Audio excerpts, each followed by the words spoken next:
नमस्कार दोस्तों, हर्षिदा इलेक्ट्रिसिटी में आप सभी का फिर से एक बार स्वागत है। मैं हूं आपका दोस्त पंकज कुमार। दोस्तों, हर एक इलेक्ट्रिकल सर्किट को सॉल्व करने के लिए ओम्स का नियम पर्याप्त नहीं होता है, जिसके लिए किरचॉफ के नियमों का व्यापक रूप से उपयोग किया जाता है, जो जर्मन वैज्ञानिक गुस्ताव किरचॉफ ने एनर्जी कंजर्वेशन को समझने के लिए 2 लॉ प्रस्तुत किए हुए हैं, जो किसी भी कॉम्प्लिकेटेड सर्किट को समझने के लिए करंट, वोल्टेज एंड रेजिस्टेंस को कैलकुलेट किया जा सकता है, जिसमें किरचॉफ का पहला नियम करंट लॉ और दूसरा नियम वोल्टेज लॉ के नाम से जाना जाता है। तो दोस्तों, आज की इस वीडियो में हम जानेंगे किरचॉफ सेकंड लॉ के बारे में, जिसे वोल्टेज लॉ, लूप लॉ या शॉर्ट में केवीएल भी कहा जाता है।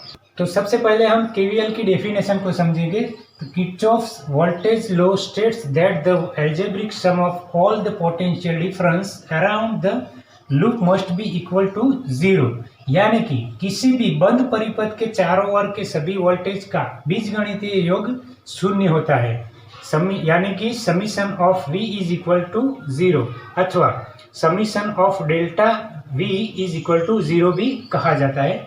जैसे कि कोई एक सर्किट के माध्यम से हम समझते हैं। तो हमारी ये सर्किट हो गई A, B, C and D। तो ये व्याख्या ये कहती है कि पोटेंशियल डिफरेंस अराउंड, यानी कि ये प्लस से लेके हम यहाँ से स्टार्ट करते हैं क्लॉकवाइज, तो यहाँ से लेके माइनस तक यहाँ पर, तो ये हो गया हमारा क्लॉकवाइज पोटेंशियल डिफरेंस। किसी भी बंद परिपथ के चारों ओर के सभी वोल्टेज का बीजगणितीय योग 0 होता है। जैसे हमारा V1, V2, V3 और V4। Summation V is equal to 0, यानी समीशन V1 हो गया plus V2 plus V3 plus V4 is equal to 0, यानी कि ये प्लस से शुरू होता है और माइनस से एंड होता है। तो प्लस से गिनेंगे तो बीच में जितना भी पोटेंशियल डिफरेंस हमारा इंक्रीज हो रहा है, कभी बढ़ता है कभी घटता है, तो ये का कैलकुलेशन क्या आएगा, समीशन ऑफ 0 आएगा। तो दोस्तों, दूसरी एक सर्किट के माध्यम से हम समझते हैं। जैसे हमारे पास एक और सर्किट हो गई है,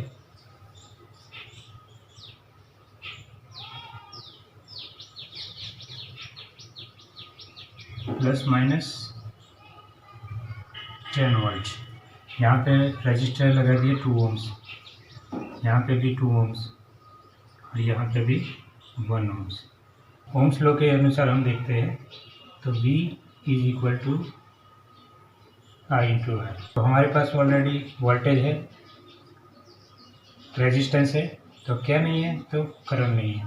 तो हमको क्या खोजना रहेगा, करंट। तो I is equal to V upon R। V हमारे पास कितना है, 10, और रेजिस्टेंस तीनों का ये 2 प्लस 2 प्लस 1, ये तीनों का सम निकालेंगे। तो तीनों का सम निकालने के बाद 10 प्लस, यानी कि 5 2 10, तो यहाँ पे हो गया हमारा 2 एम्पियर करंट। तो हमें सर्किट में करंट खोजना है, तो करंट मिल गया 2 एम्पियर। दूसरे किरचॉफ लॉ के अनुसार हम खोजते हैं। तो हमारा ये पॉजिटिव टर्मिनल लेंगे हम। तो पॉजिटिव टर्मिनल जहाँ पे वोल्टेज इंक्रीज हो रहा है तो उसको हम प्लस मानेंगे, और जहाँ पे डिक्रीज हो रहा है, तो कोई भी सर्किट में हम रेजिस्टेंस कब लगाते हैं, तो कभी भी हमको वोल्टेज ड्रॉप करवाना हो तो उसमें हम रेजिस्टेंस लगाते हैं। तो रेजिस्टेंस यानी यहाँ पे हो गया हमारा वोल्टेज ड्रॉप, यानी वोल्टेज लॉसिस हो रहा है, तो यहाँ पे उसको हम माइनस में गिनेंगे। तो 10 प्लस माइनस 2, तो यहाँ पे भी एक सर्किट में मतलब रेजिस्टेंस लगा हुआ है ये सर्किट में, तो ये भी -2 हो गया।